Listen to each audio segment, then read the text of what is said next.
जब हम दुकान से कुछ सामान खरीदते हैं तो सामान खरीदने के बाद दुकानदार हमें क्या देता है? बिल देता है। ठीक है, तो किस तरह देता है बेटा बिल? ये तो हमारा सामान होता है। जो सामान हम किस चीज का बिल देता है? जो सामान हम खरीदते हैं दुकान से। ठीक है, दुकान से हम क्या क्या खरीदते हैं? जैसे कॉपी है, किताब है, पेंसिल है, चॉकलेट और टॉफी है।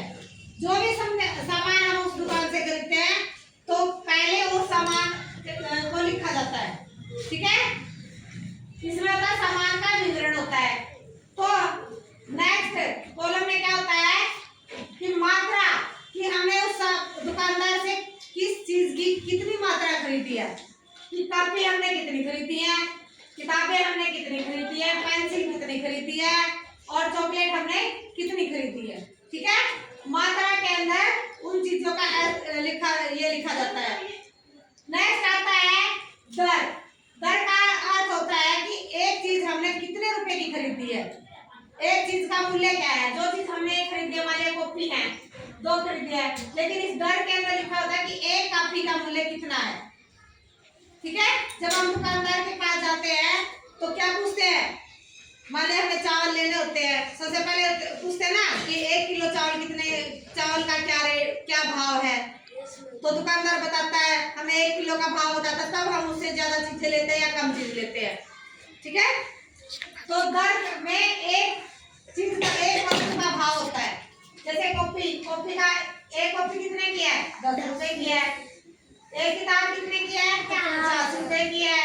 पेंसिल का एक पैकेट कितने का है? 20 का है। चॉकलेट का 5 का है। तो एक मतलब एक वस्तु का भाव होता है। आगे देखते हैं कि हम कैसे रोक देते हैं। अब चलो कर देंगे। अब हम देखेंगे कि इनको भाव को या राशि में हम कैसे निकालते हैं वस्तु के भाव के हिसाब से। तो कॉपी कितनी खरीदी हमने? 2 कॉपी खरीदी। एक कॉपी का कितना भाव है? 10 रुपए। तो 2 का कितना होगा?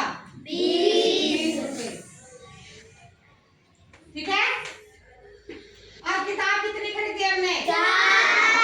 4 और एक किताब का भाव कितना है?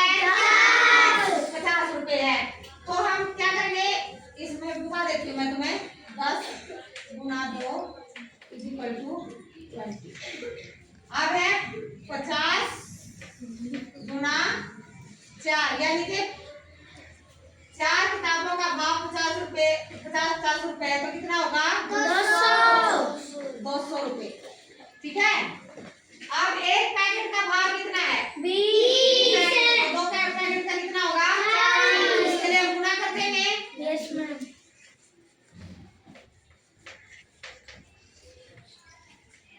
40 रुपए हो गया। ठीक है, अब चॉकलेट है। एक चॉकलेट 10 रुपए की है, 10 चॉकलेट हमने खरीदी है और एक चॉकलेट 5 रुपए की है।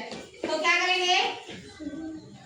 10 गुना 5 कितने की हुई? 50 रुपए की हुई।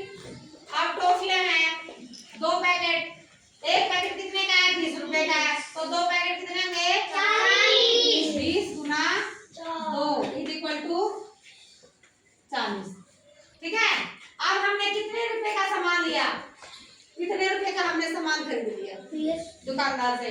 तो हम अब दुकानदार हमसे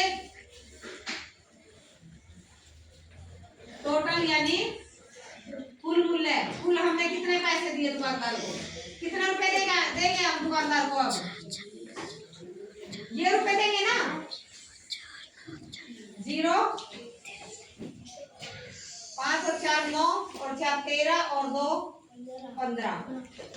ठीक है, 2 और 1 3। कितने रुपए दिए हमने दुकानदार को? 350।